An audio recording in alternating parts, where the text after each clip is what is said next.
দর্শক, যোগাযোগ ব্যবস্থার উন্নয়ন সুনামগঞ্জ ১ আসনের ভোটারদের অন্যতম চাহিদা। তারা বলছেন, অতীতে হাওর এলাকায় তেমন নজর দেননি জনপ্রতিনিধিরা।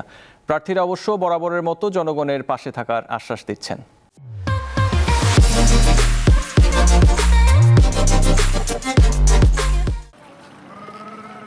সরকার আসে সরকার যায়, কিন্তু তেমন বদলায় না হাওরের মানুষের জীবনমান। কাকডাকা ভরে জমিতে যাওয়া, সারাদিন হাড় ভাঙা পরিশ্রমের পর ঘরে ফেরা, বর্ষায় পানির সাথে মিতালি, এটি হাওরের মানুষের জল জীবিকার সংগ্রাম। হাওরের কাদা পানিতে থাকে তাদের ভাগ্য।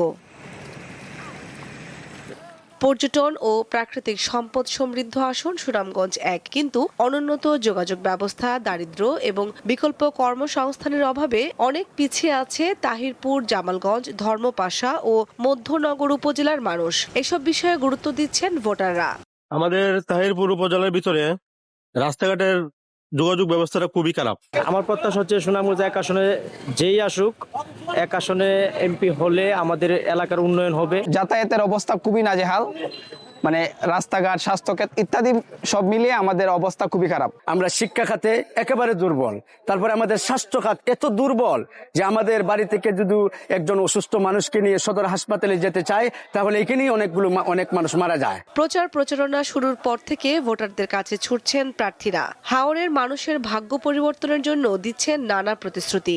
আমাদের হাওরের সাবমার্জিবল রোড করতে হবে, যেগুলি আমাদের কৃষকরা ধান রোপণে সহজে রোপণ করতে পারে, সহজে কেটে নিয়ে আসতে পারে।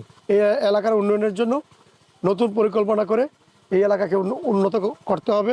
এখানে আমাদের যে পর্যটন খাত আছে, সেই পর্যটন খাতকে যদি আরও ভালো করে বিন্যস্ত করা যায়, একটা সুন্দর পরিকল্পনা নেওয়া যায়, তাহলে এখানেও অনেক কর্মসংস্থানের ব্যবস্থা হবে।